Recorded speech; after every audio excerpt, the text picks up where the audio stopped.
السلام علیکم ورحمۃ اللہ وبرکاتہ۔ کیا حال چال ہیں سب کے؟ اللہ تعالیٰ آپ کو، آپ کے پیاروں کو اپنی حفظ و امان میں رکھے، آمین۔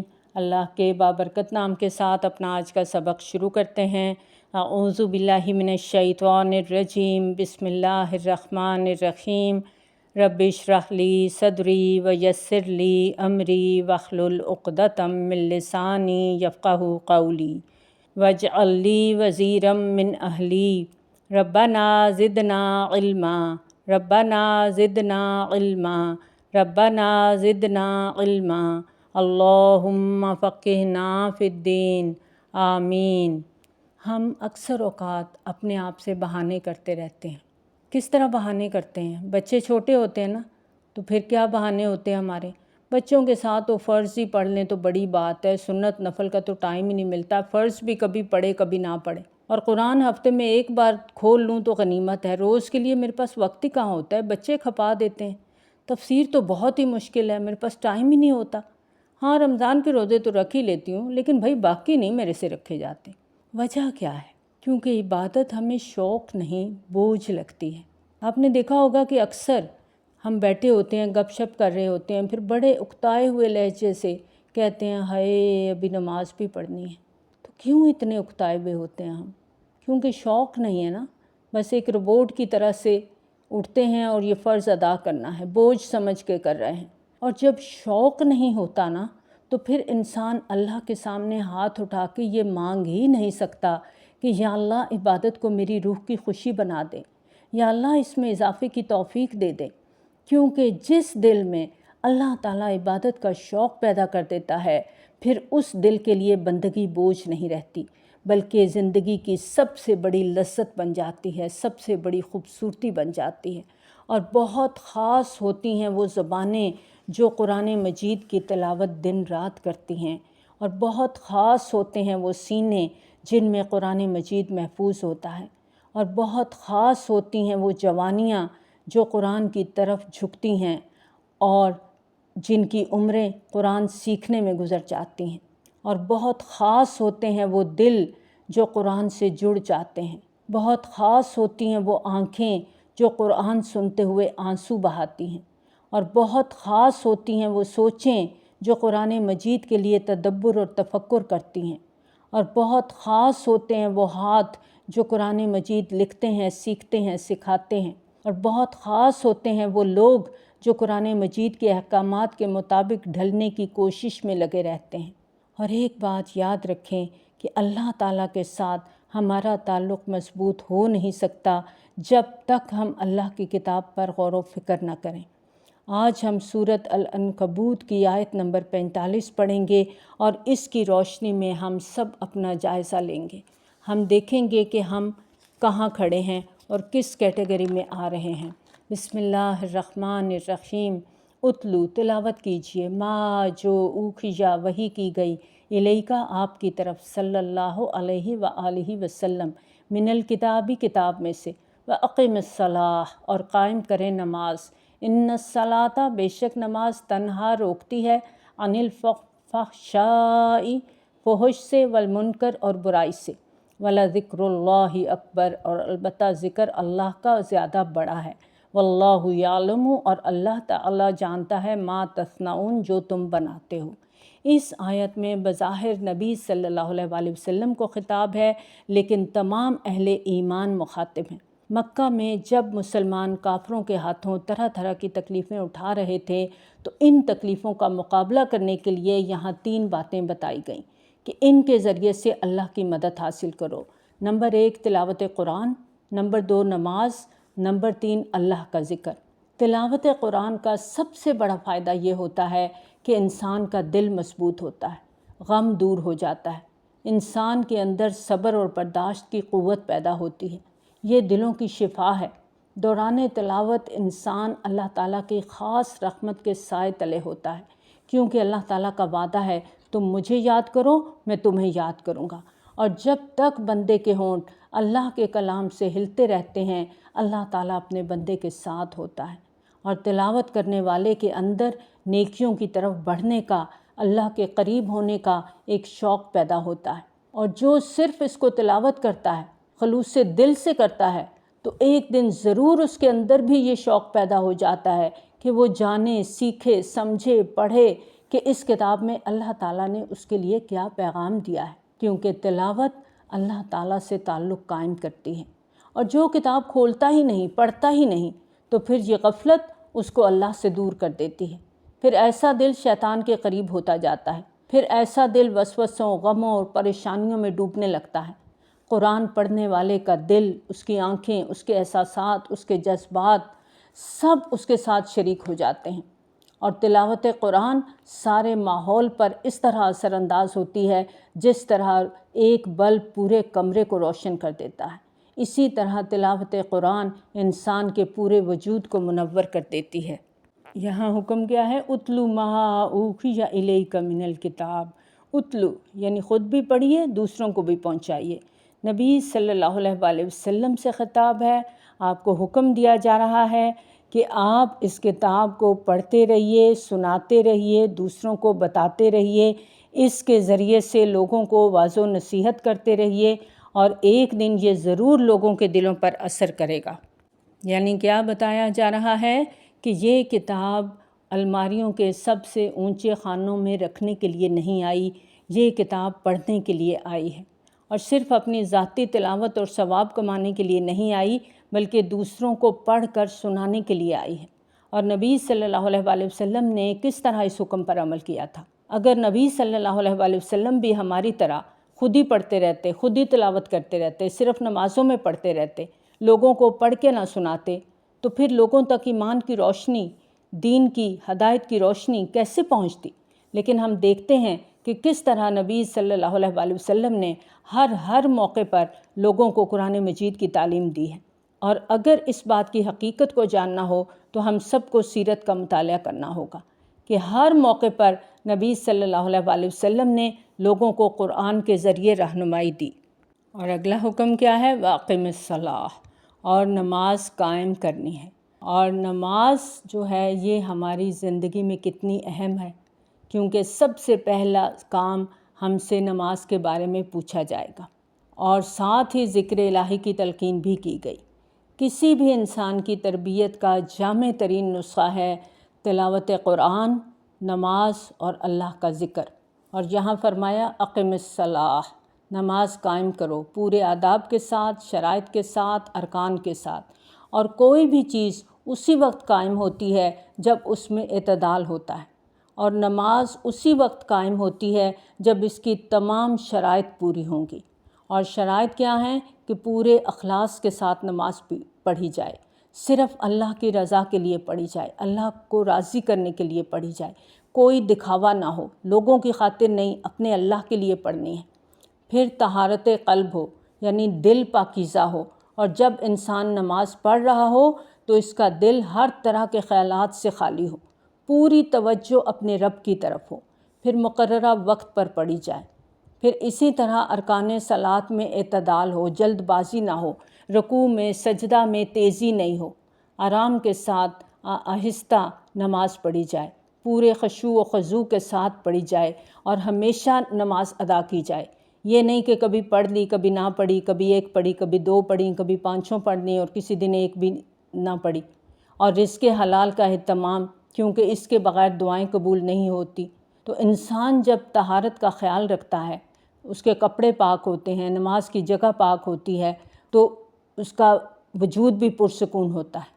پھر وہ اپنی پوری توجہ جب سجدے کی جگہ پر مرکوز کرتا ہے تو یہ ساری چیزیں انسان کے اندر وہ اخلاق پیدا کرتی ہیں جو اقم الصلاۃ کے لیے درکار ہے۔ اور نماز کی تو پہلی اینٹ ہی پابندی اوقات ہے۔ اور صفیں سیدھی رکھنے کا کیا مطلب ہے؟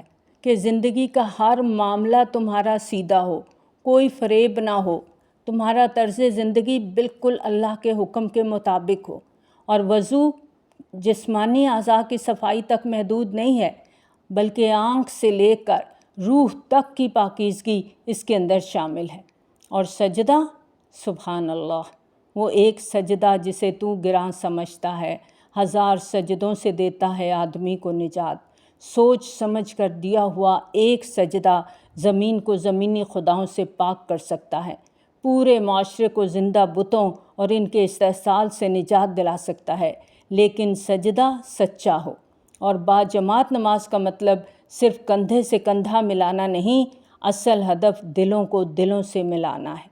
سجدہ سچا ہو تو روم اور ایران جیسی سپر پاورز بھی سرنگوں ہو جاتی ہیں، لیکن اگر اس میں کھوٹ ہے تو پھر تجھے کیا ملے گا؟ نماز میں والی کبھی نہ ختم ہونے والی رات انسان کا مقدر بن جاتی ہے۔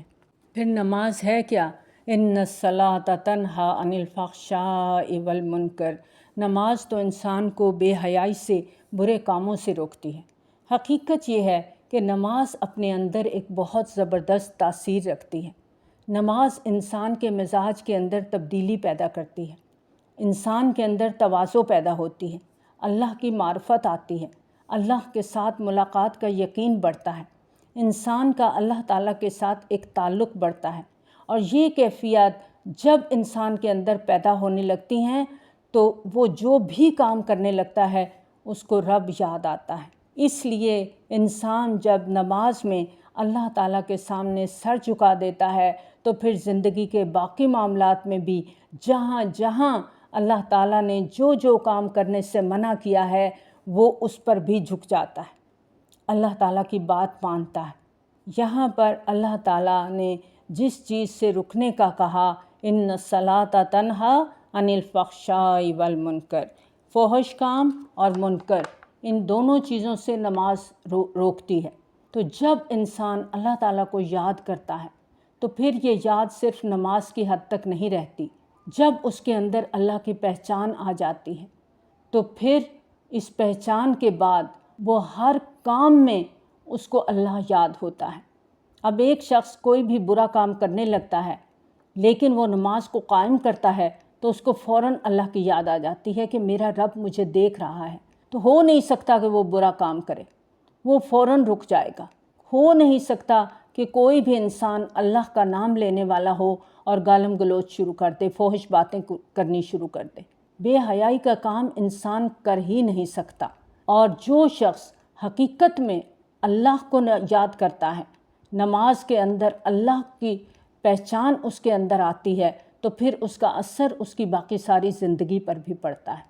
پھر وہ فحش سے، منکر سے اپنے آپ کو بچانے کے لیے پوری کوشش کرتا ہے۔ فحش سے مراد ہر وہ قول اور فعل جس کی برائی کھلی ہو، اتنی واضح ہو کہ ہر عقل والا انسان چاہے وہ مسلمان ہے یا کافر ہے اس کو سمجھ جائے، جیسے زنا ہے، قتل ہے، چوری ہے، ڈاکہ ہے، جھوٹ بولنا ہے، کسی کا دل دکھانا، کسی کا حق مارنا، یہ تمام کام اس میں آ جاتے ہیں۔ وہ کھلی برائیاں جس پر لوگوں کا اتفاق ہے اور ہر زمانے میں ان کو برا سمجھا گیا، اور منکر وہ ہیں جن کا انکار کیا جائے، یعنی عام اخلاقی برائیاں۔ اگر دیکھا جائے تو فحش اور منکر معاشرے کی تمام خرابیوں کا احاطہ کر لیتی ہیں۔ اگر ایک انسان نماز کی ایسی پابندی کرتا ہے جس سے وہ فحش سے اور منکر سے بچتا ہے، پھر ہر مسلمان اس کی پابندی کرتا ہے، تو مجموعی طور پر پورے معاشرے سے یہ دونوں برائیاں لازمی ختم ہو جائیں گی۔ اور فحش میں عام طور پر شہوانی جذبات پائے جاتے ہیں، یعنی ایسی برائیاں جن کی بنیاد شہوانی جذبات کی بے اعتدالی پر مبنی ہوتی ہیں یا ان کے انحراف کی وجہ سے وجود میں آتی ہیں، پھر ایک سے دوسرے، پھر تیسرے، پھر پورے معاشرے کو بے حیا بنا دیتی ہیں، حتیٰ کہ انسانوں کے اندر بے حیائی کا احساس بھی ختم ہو جاتا ہے، پھر انہیں برائی نہیں لگتی۔ جب انسان کے نفسانی خواہشات اس کے قابو میں نہیں ہوتے، پھر وہ حلال طریقے چھوڑ کر حرام کی طرف بڑھتا ہے، پھر بہت سے بگاڑ سامنے آنے لگتے ہیں، پھر انسان کا ضمیر مردہ ہو جاتا ہے، پھر ایسی برائی سے روکنے والے اسے بیکورڈ لگتے ہیں، تنگ نظر لگتے ہیں، بے وقوف نظر آتے ہیں، اور یہ بے حیائی اسے ترقی کا راز دکھائی دیتی ہے۔ اسی طرح اگر ہم منکر کو دیکھیں تو یہ ان برائیوں کے لیے استعمال ہوتا ہے جو حب جاہ اور حب دنیا کے نتیجے میں وجود میں آتی ہیں۔ اور دنیا کی محبت اور مال کی محبت ایک ایسی چیز ہے کہ انسان اللہ کی اطاعت کو چھوڑ دیتا ہے۔ اور کسی بھی عام انسان کی وہ کون سی خرابی ہو سکتی ہے جس کو دور کرنے کے لیے نماز ہی تربیت کا بہترین عمل ہے۔ کوئی بھی انسان اگر دنیا کی محبت، مال کی محبت میں اتنا گم ہے کہ لوگوں کے حقوق کی بھی پرواہ نہیں کرتا، ہر ایک کے ساتھ زیادتی کرتا ہے، تو اس کا نتیجہ یہ نکلے گا کہ وہ معاشرے کے لیے ایک عذاب بن جائے گا، اور جس معاشرے میں ایسے بہت سے افراد ہو جائیں گے تو اس معاشرے سے امن چین سب رخصت ہو جائے گا۔ تو جب تک نماز قائم نہیں ہوگی اس وقت تک یہ دو برائیاں دور نہیں ہو سکتی۔ ہم میں سے بہت سارے لوگ ایسے ہیں جو نماز بھی پڑھتے ہیں اور ساتھ برے کام بھی کرتے ہیں۔ کیا وجہ ہے؟ بنیادی وجہ یہ ہے کہ نماز پڑھتے ہیں لیکن قائم نہیں کرتے، نماز کا حق ادا نہیں کرتے۔ ان کی نماز صرف ایک ایکسرسائز ہے، روبوٹ کی طرح بس نماز پڑھتے ہیں، لیکن نماز کی روح سے ناواقف ہوتے ہیں۔ نماز جو کچھ سکھاتی ہے وہ اس سے ناآشنا ہوتے ہیں۔ جو بھی شخص اللہ اکبر کو سوچ کر پڑھتا ہے تو اللہ کی ہیبت اس کے دل پر طاری ہو جاتی ہے۔ اللہ اکبر، پورے ایمان کے ساتھ اس کو پڑھیں، سوچیں اللہ اکبر، کس طرح اللہ کی بڑائی، اللہ کی کبریائی کا احساس انسان کے اندر آتا ہے، ایک خوف انسان کے اندر آ جاتا ہے کہ اللہ بہت بڑا ہے۔ تو جب یہ فیلنگ آئے گی تو کیا انسان خود پسندی کا تکبر کا شکار ہو سکتا ہے؟ ہم ہر نماز کی ہر رکعت میں کہتے ہیں ایاک نعبد و ایاک نستعین، اور کیا ایسا کہنے والا کسی اور کو حاجت روا بنا سکتا ہے، مشکل کشا بنا سکتا ہے، کسی اور کے در پہ جا کے چڑھاوے چڑھا سکتا ہے؟ ہم کہتے ہیں اہدنا الصراط المستقیم۔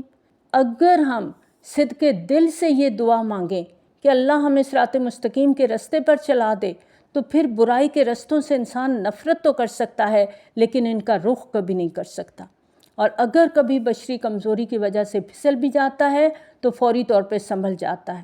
نماز کے اندر تو یہ صلاحیت موجود ہے کہ وہ برائی سے روکتی ہے، لیکن نماز ہماری نماز تو ہو، قائم تو کریں ہم اس کی روح کو تو سمجھیں۔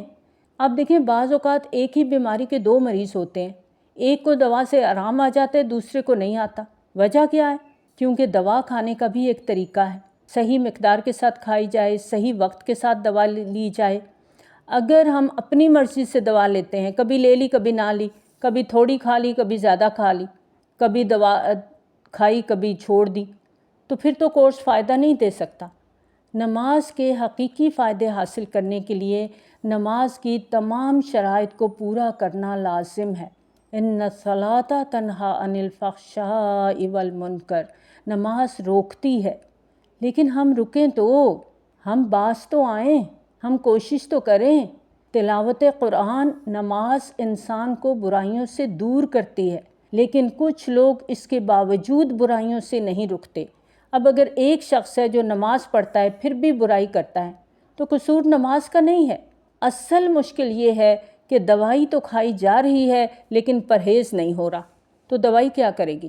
اب ایک شخص شوگر کا مریض ہے، انسولین لگاتا ہے لیکن ساتھ پیسٹریاں بھی کھا رہا ہے، مٹھائیاں بھی کھا رہا ہے، ہر طرح کی بد پرہیزی کر رہا ہے، تو اب شوگر کیسے ٹھیک ہوگی اس کی؟ یا بلڈ پریشر ہے اور تیز مسالے والی چیزیں کھا رہا ہے، دوائی بھی کھا رہا ہے، تو پھر بلڈ پریشر تو کنٹرول نہیں ہوگا۔ اور تیسری چیز ہے وَلَا ذِكْرُ اللّٰہِ اکبر، اللہ کا ذکر بہت بڑا ہے، یعنی نماز بھی ذکر ہے اور نماز کے علاوہ بھی اللہ کا ذکر، یہ سب سے بڑی چیز ہے۔ اور مختلف احادیث سے ہمیں پتہ چلتا ہے کہ نبی صلی اللہ علیہ وآلہ وسلم نے نماز کو ایک طرح سے برائیوں سے بچنے کا ذریعہ بتایا۔ ایک شخص نبی صلی اللہ علیہ وآلہ وسلم کے پاس آیا اور کہنے لگا فلاں آدمی رات کو نماز پڑھتا ہے، صبح چوری کرتا ہے۔ نبی صلی اللہ علیہ وآلہ وسلم نے فرمایا عنقریب اس کی نماز اسے اس کام سے روک دے گی، یعنی اگر وہ نماز پڑھتا رہا تو اس کی چوری کی عادت از خود ختم ہو جائے گی، کیونکہ نماز ایک طرح کی طہارت کا احساس پیدا کرتی ہے، اللہ کے ساتھ تعلق کا احساس پیدا ہوتا ہے، پھر انسان کو برائی کرنا بوجھل لگتا ہے، مشکل لگتا ہے۔ اور پھر اگر کوئی شخص اللہ کا چہرہ چاہنے کے لیے، اللہ کے دیدار کے لیے نماز پڑھتا ہے تو ایسے شخص کی نماز اس کے گناہوں کو جھاڑنے کا ذریعہ بن جاتی ہے۔ پتجھڑ کے موسم میں نبی صلی اللہ علیہ وآلہ وسلم نے ایک درخت کی دو ٹہنیاں پکڑیں اور پتے جھاڑنے لگے، یعنی ٹہنی پکڑ کے پتے جھٹکے تو وہ گر گئے۔ نبی صلی اللہ علیہ وآلہ وسلم نے فرمایا مسلمان بندہ جب اللہ کا چہرہ چاہنے کے لیے نماز پڑھتا ہے تو اس کے گناہ اسی طرح جھڑ جاتے ہیں جس طرح اس درخت کے پتے جھڑ رہے ہیں، یعنی اگر انسان نماز پڑھتا رہے گا تو پچھلی برائیاں بھی جھڑ جائیں گی اور اس کے مزاج، اس کی عادات سے وہ ختم ہونا شروع ہو جائیں گی۔ لیکن شرط یہ ہے کہ انسان پابندی سے نماز پڑھے اور پڑھنے کا حق ادا کرے، کیونکہ جب انسان نماز کے اندر خشوع و خضوع اختیار کرتا ہے تو کامیابی کی منزل تک پہنچتا ہے۔ نبی صلی اللہ علیہ وآلہ وسلم نے فرمایا، جس کی نماز نے اسے فحش اور برے کاموں سے نہ روکا، اس کی نماز نے اسے اللہ سے دور کر دیا۔ طبرانی کی روایت ہے، نبی صلی اللہ علیہ وآلہ وسلم نے فرمایا، اس شخص کی نماز نہیں جس نے نماز کی اطاعت نہ کی، اور نماز کی اطاعت یہ ہے کہ آدمی فحش اور منکر سے رک جائے۔ ابن ابی حاتم کی روایت ہے، نبی صلی اللہ علیہ وآلہ وسلم نے حضرت معاذ رضی اللہ تعالیٰ عنہ کا ہاتھ پکڑا، پھر فرمایا، اے معاذ، میں تجھ کو تلقین کرتا ہوں کہ تو ہر نماز کے بعد ان کلمات کو کہنا ترک نہ کرنا، ربی اعنی علی ذکرک و شکرک و حسن عبادتک، اے اللہ تو اپنے ذکر، شکر اور اچھے طریقے سے عبادت کرنے میں میری مدد فرما۔ یہ ابو داؤد کی روایت ہے۔ اور نماز کے ساتھ ولا ذکر اللہ اکبر، دنیا میں جتنی بھی چیزیں ہیں سب سے قیمتی چیز اللہ تعالیٰ کا ذکر ہے، اور دل میں اللہ کی یاد کا ہونا، یعنی زبان پر اللہ کا ذکر ہو اور دل میں یاد نہ ہو تو پھر وہ ادھورا ہے۔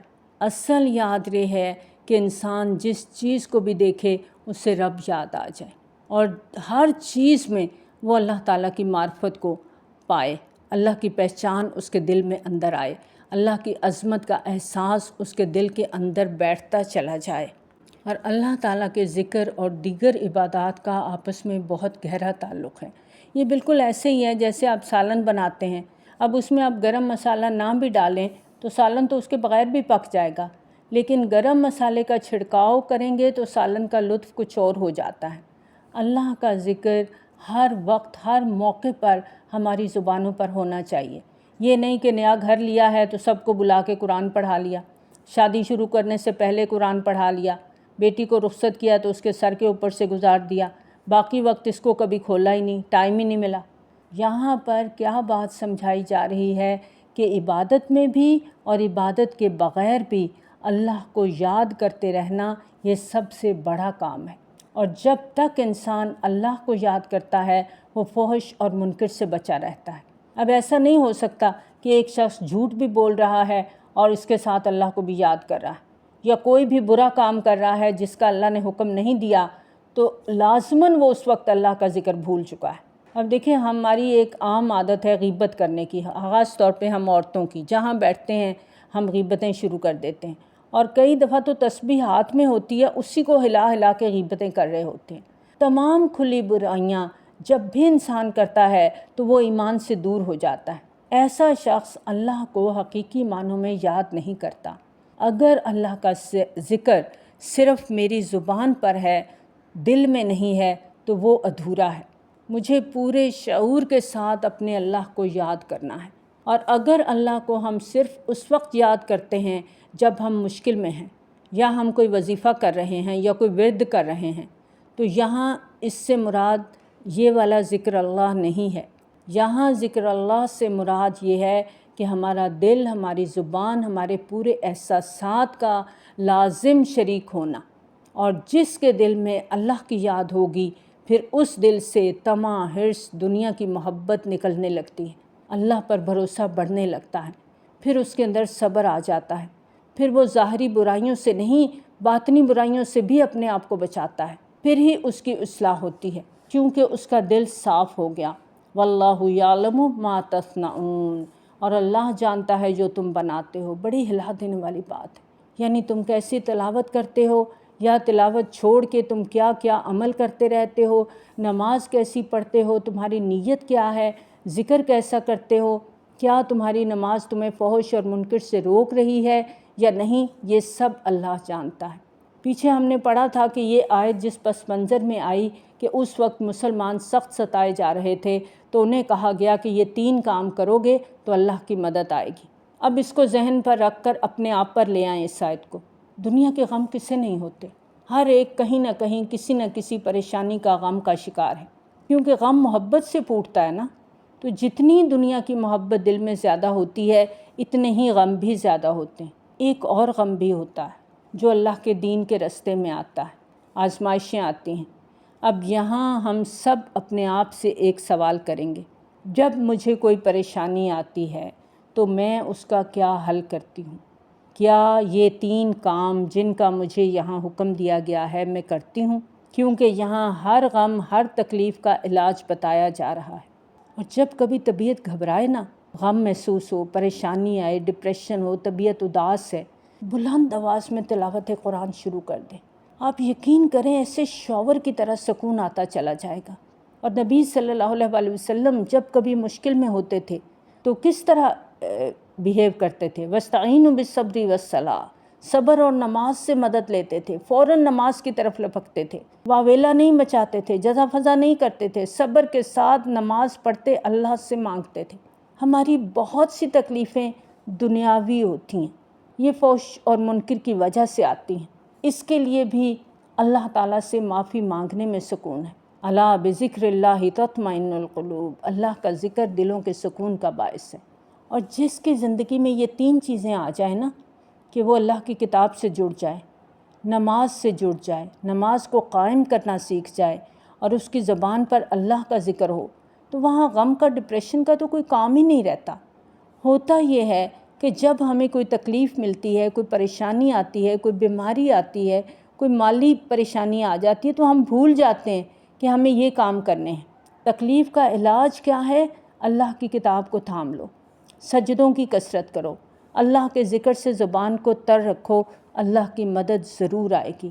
لیکن ہمارا مسئلہ یہ ہے کہ ہر غم ہر پریشانی میں ہم مادی چیزوں کی طرف دوڑتے ہیں، اور جب ہر طرف سے مایوس ہوتے ہیں پھر اللہ کی طرف رجوع کرتے ہیں۔ حالانکہ یہ کام تو پہلے مرحلے پر کرنے کا ہے، ہر وقت کرنے کا ہے۔ اللہ سے جڑ کر تو دیکھو، اللہ کے ہو کر تو دیکھو، اللہ کے بن کے تو دیکھو۔ جب تک ہماری نماز ہمیں جھوٹ سے، چغلی سے، غیبت سے، طعنوں سے نہیں بچاتی، یاد رکھیں ہماری نماز قائم نہیں ہو رہی، ہم اللہ سے جڑے ہوئے نہیں ہیں، اللہ کی محبت، اللہ کے ہونے کا احساس ہمارے دلوں کے اندر نہیں ہے۔ ہم سب کو یہاں دیکھنا ہے کہ میں کہاں کہاں منکر کی مرتکب ہو رہی ہوں، کیونکہ فحش سے تو ہم اپنے آپ کو کسی نہ کسی طرح بچا ہی لیتے ہیں، لیکن یہ جو منکرات ہیں ان سے اپنے آپ کو دور نہیں کر پاتے۔ تو اگر ہم منکرات سے اپنے آپ کو بچا نہیں پائیں گے تو کتنی بھی نمازیں پڑھ لیں، وہ پڑھ لیں گے، قائم نہیں کر پائیں گے۔ اب یہاں خود اپنے آپ کو دیکھیں، بہت سے لوگ ہیں جو کہ قرآن کو الحمدللہ ترجمے کے ساتھ پڑھ چکے، سمجھ چکے۔ اب جب سے قرآن کو سمجھ کے پڑھنا شروع کیا ہے، اس کا ترجمہ دیکھنا شروع کیا ہے، پڑھنا شروع کیا ہے، آیات پر غور و فکر کرنا شروع کیا ہے، تو کیا اندر کوئی تبدیلی آئی، کوئی چینج آئی؟ ذرا ٹٹولیں، خود کو کھنگالیں، دیکھیں، چیک کریں، اپنا جائزہ خود لیں، اپنے جج بنیں۔ ذرا رمضان کا مہینہ ہے، ذرا ٹٹولیں اپنے آپ کو۔ نماز کی ادائیگی میں کوئی فرق پڑا، کوئی ٹھہراؤ آیا؟ کیا میں نے اپنی زبان کو، اپنی آنکھوں کو، اپنے کانوں کو برائیوں سے بچانے کی کوئی شعوری کوشش کی؟ اگر ایسا ہے تو پھر بہتری کی طرف قدم اٹھ رہا ہے، کیونکہ قرآن کی تلاوت نمبر 1 پر ہے۔ اس کتاب کا جب ساتھ ہوگا، جب ہم اس کتاب سے جڑ جائیں گے، اس کتاب کی محبت ہمارے دل میں ہوگی، پھر نماز قائم ہوگی، اور جب نماز قائم ہوگی تو پھر دل میں بھی اللہ کی یاد ہوگی اور زبان پر بھی اللہ کا ذکر ہوگا۔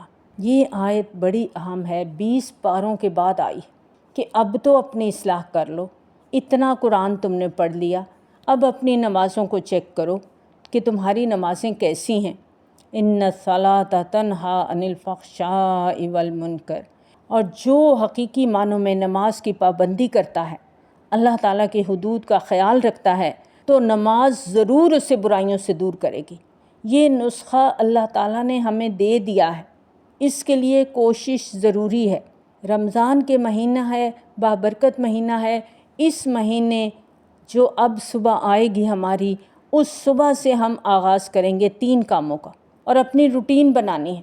اور پھر یہ روٹین صرف رمضان میں نہیں رہے گی، آئندہ پورا سال اگلے رمضان تک ہم اس روٹین پر پکے رہیں گے، تاکہ ہمیں اس کی عادت ہو جائے۔